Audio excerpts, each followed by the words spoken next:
اور ٹائز میں بیٹھے تمام حضرات سے یہ سوال کرتا ہوں. پہلا سوال اجاز صاحب سے ہی ہے جو فون پہ محور گفتگو ہے.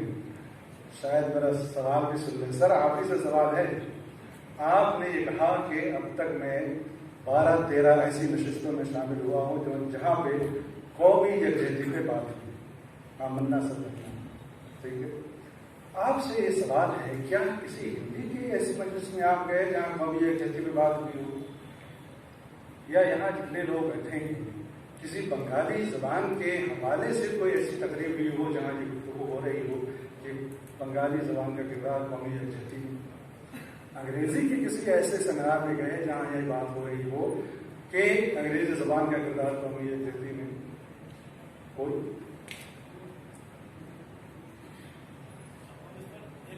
نہیں ابھی سوال معافی چاہتا ہوں. آپ بہت بول سکتے ہیں. معافی چاہتا ہوں ہمارے استاد کے زمرے میں ہے. میں ایک اور بات کی طرف المیہ کی طرف اشارہ کرنا چاہتا ہوں. اردو زبان و ادب نے قومی یکجہتی کے لیے جتنا کیا ہے ہندوستان کی کسی زبان نے نہیں کیا. یہ مجھے دعوے کے ساتھ اردو زبان و ادب کے علاوہ شاید باید کسی زبان نے اس عنوان پہ سیمینار کا انعقاد کیا. اس کا مطلب کیا ہوگا؟ میرے سوال کا جواب یہ ہے، اس کا مطلب یہ ہے کہ قومی یکجہتی کے فروغ میں کسی اور زبان کا کردار ہے. کسی زبان جس سیاق و سوال میں بات کر رہا ہوں اس کی دلیل بھی ساتھ دوں گا آپ کے ساتھ. اردو ابھی کل زبان کے حوالے سے بات ہو رہی تھی. سر آپ بھی تھے موجود کہ اردو محبت کی زبان ہے. عربی کے بارے میں کہا گیا عربی جو ہے جنت کی زبان ہے. میں ایک بات کا اضافہ کرنا چاہتا ہوں کہ عربی یقیناً جنت کی زبان ہے، لیکن یہ بھی جان لیجیے کہ جہنم کی زبان بھی عربی ہی. اور ایک بات اور یاد رکھیے کہ اردو محبت کی زبان ہے. اتنا کہہ کر کے اردو کے ساتھ ناانصافی نہ کی. اردو اگر محبت کی زبان ہے تو اردو انقلاب کی بھی زبان ہے. اور اردو کے بارے میں جب بات ہم کرتے ہیں، میں نے پیپر لکھا ہے، میں پیپر پڑھ نہیں سکتا، وقت نہیں ہے، اور شاید ناظرین صاحب بحثیت صدر ہونے کی مجھے تک بھی نہیں کریں گے کہ وقت ختم ہو گیا، اور میں اس کا خیال بھی رکھوں گا. اردو ہے کہ اردو ایک زبان ہی نہیں ہے، اردو ایک تہذیب ہے، مستقل تہذیب. جب میں یہ دعویٰ کرتا ہوں تو آپ کہہ سکتے ہیں کہ کون سی ایسی زبان ہے جس کی تہذیب نہیں؟ ہر زبان کی اپنی تہذیب ہوتی ہے، لیکن اردو کی تہذیب میں جو رنگی ہے، جو وہ قلمونی ہے، وہ کسی زبان کے حصے میں نہیں آئی. کل پروفیسر اختر حسین صاحب نے کہا کہ اردو جو ہے فارسی کی بیٹی ہے. بالکل صحیح بات ہے. عربی والے اگر کہیں کہ وہ بھی فارسی عربی کی بیٹی ہے، ہم مان لیں گے بالکل. اگر کوئی سنسکرت والا کہے کہ وہ بھی اردو وہ ہماری بیٹی ہے، ہم بھی یہ مان لیں گے. ٹھیک ہے. اب یہ دیکھیں کہ اردو میں ایک تہذیب کا ملاپ نہیں ہے نا.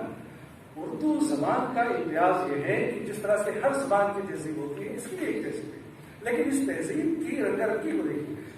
جب ہم یہ کہتے ہیں کہ کسی تہذیب کی یہ پرورتا ہے، اس کا مطلب کہ وہاں کی تہذیب ہی نہیں بلکہ لفظ زبان کو دو اعتبار سے دیکھتے ہیں. ایک لفظ کے اعتبار سے دیکھتے ہیں اور ایک ادبی روایات کے اعتبار سے دیکھتے ہیں. اور انہی دونوں اعتبارات کے طور پر میں آج کچھ باتیں آپ سے کرنا چاہتا ہوں. جب ہم یہ کہتے ہیں کہ اردو ایک تہذیب ہے، اس کا مطلب یہ ہے کہ اردو کون سی تہذیب ہے؟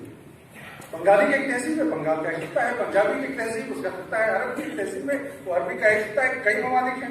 لیکن اردو کی تہذیب آپ سے پوچھیں اردو کہاں کی زبان ہے؟ کہاں کی زبان؟ پاکستان والے تو کہتے ہیں کہ میری سرکاری زبان. پنجاب میں تو نکال دیا یہ کہہ کر کے. ابھی یونیورسٹی میں لکھا کہ یہ فارن لینگویج ہے. معلوم ہے پنجاب یونیورسٹی نے ابھی 15 دن پہلے اشتہار نکالا اردو فارن لینگویج کی کیٹیگری میں ڈال دی. تو ان کا اپنا دعویٰ. لیکن میں جو بات کہنے جا رہا ہوں، تاریخ کو آپ جس طرح سے چاہیے توڑ دیجئے، مروڑ دیجئے، لیکن تاریخ کی ایک سچائی ایسی ہے جسے آپ مٹا ہی نہیں سکتے. اردو ایک ایسی تہذیب کا نام ہے جو تہذیب سرحدوں سے بنے. پورے بر صغیر کی زبان ہے اردو. اور میں تو یہ کہتا ہوں کہ بر صغیر کے ہمسایہ ممالک کے سے بھی اس کی تہذیب کہیں نہ کہیں لاگ کھاتی ہے. یعنی اردو میں صرف بر صغیر کی تہذیب نہیں ہے بلکہ ہمسایہ ممالک کی تہذیب و ثقافت بھی یہاں موجود ہے. اور جب تہذیب و ثقافت ہم زبان کے حوالے سے کہتے ہیں، اس کا مطلب یہ ہوتا ہے کہ کسی بھی زبان کے سربت ہونے کا سب سے بڑا ثبوت یہ ہے کہ اس زبان کے انصرا کا بہت مشکل لفظ ہے، لیکن آپ اس کو دوسرے آسان لفظوں میں سمجھیے کہ اس زبان کے تنمیہاتی، اشاراتی، علاماتی الفاظ اس میں اگر در آئیں تو یہ تہذیب کے غماز ہوتے ہیں۔ ایک چیز لفظی اعتبار سے، اور ادبی روایت سے اگر دیکھیں تو وہاں کی تہذیب و ثقافت کا اگر وہ بیانیہ بن جائے تو وہ تہذیب کا نمونہ ہے۔ اب آپ دیکھیں کہ اردو کس طرح سے پورے برصغیر ہی نہیں بلکہ وسط ایشیائی تہذیب و ثقافت کو اپنے اندر سموئے ہوئے، اور یہ صرف تہذیب و ثقافت کو نہیں سموئے ہوئے بلکہ میں ایک قدم اور آگے بڑھ کے کہتا ہوں کہ اردو ہندوستان کی مشترکہ تہذیب کے بدل سے پیدا ہونے والی زبان ہے۔ آپ سے ایک سوال اور پوچھتا ہوں، آپ کے سامنے شربت کا ایک گلاس موجود ہے، اب آپ سے میں کہوں کہ پانی الگ کر دو اور چینی الگ کر دو، کون ایسا آدمی جو پانی الگ کر سکتا ہے اور چینی الگ کر سکتا ہے؟ اب اردو سے اگر آپ پوچھیں کہ تمہارے اندر کیا ہے، بھائی اردو تو اسی مشترکہ تہذیب و ثقافت کی بدر سے پیدا ہونے والی زبان ہے، اس سے اب کیا پوچھتے ہو تمہارے اندر ہندوستانیت کتنی ہے اور تمہارے یہاں قومی یکجہتی کتنی ہے؟ یہ وہ شربت ہے جس میں تمام تر قومیت، یکجہتیت، وطن پرستی اور تمام جذبات یہاں موجود ہیں۔ اسی لیے فراق نے کہا تھا کہ میں مختصر کرتے ہوئے فراق پر یہ بات کہتا ہوں کہ سرزمین ہند پر اقوام عالم کے فراق، سرزمین ہند، اور یہ فراق رگھوتی سہائے نے کہا تھا کہ سرزمین ہند پر اقوام عالم کے فراق قافلے آتے گئے اور ہندوستان بنتا گیا۔ لیکن یہ آنے والوں کی بھی بات بہت خوبصورت روپ سے اجازت دیا چکی ہے۔ آپ کو معلوم ہے کہ ہندوستان کو شناخت کم ملی اور آنے والے کس طرح سے آئے۔ آپ جب ہماری تاریخ دہراتے ہیں تو کہتے ہیں کہ ایرینس ہندوستان میں آئے، بہت اچھی بات ہے، ہندوستان کو انہوں نے ہندوستانیت کی پہچان دی، انہوں نے وید، قرآن، گیتا، اپنشد سے الوہیت اور عبادت کا ایک تصور دیا۔ لیکن ایک بات آپ اور غور کریں کہ جب آریہ ہندوستان میں آئے تو یہاں پر بستہ بھی تھا یا صرف جنات اور بھوت تھے؟ جب آریہ ہندوستان میں آئے تو دراوڑ یہاں رہتے تھے، کیا حشر ہوا کہ دراوڑ کو انہوں نے کونے میں دھکیل دیا۔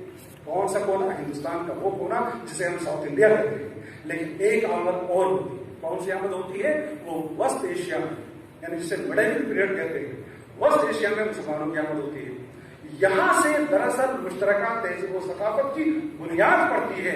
میں یہ کہتا ہوں کہ تاریخ پڑھیے، آپ کو معلوم ہوگا کہ مسلمان جب یہاں وسط ایشیا میں مڈل پیریڈ میں یہاں آئے تو مخاصمت بھی ہوئی، مخالفت بھی ہوئی، عداوتیں بھی ہوئی، لیکن ان کے آنے سے انہوں نے جو رواداری کا تصور دیا، انہوں نے جو بھائی چارگی کا تصور دیا، انہوں نے یہاں کے باشندوں کو شمال کی طرف نہیں دھکیلا، جنوب کی طرف کسی نے اور نے دھکیل دیا، انہوں نے سب کو سمیٹ لیا اور ایک ساتھ رہنے کا تصور دیا۔ یہ پہلا تصور جو عہد وسطیٰ میں ہوتا ہے، اس تصور کی امین، اس وراثت کی امین اگر کوئی زبان ہے تو وہ واحد زبان ہے جس کا نام ہم کہتے ہیں مشترکہ تہذیب ملے گی۔ گرامر میں ڈھونڈیے مشترکہ تہذیب ملے گی، ادبی روایات میں ڈھونڈیے مشترکہ تہذیب ملے گی، اور ساری مثالیں میں نے اپنے پیپر میں لکھی ہیں، لیکن وقت کم ہے، لیکن کچھ مثالیں ضرور دینا چاہتا ہوں۔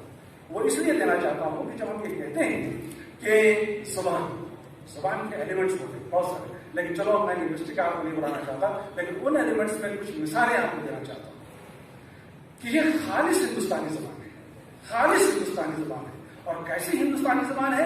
جس نے سنسکرت سے، پراکرت سے یا برن سے زبان کے سارے رنگ رس لیے، لیکن صرف یہی وہ رکا نہیں، عربی سے، فارسی سے، ترکی سے اس نے تمام تر رنگینیاں لی، اس کے بعد ایک زبان بن کر کے ابھرتی ہے جس میں تمام خصوصیات موجود ہیں۔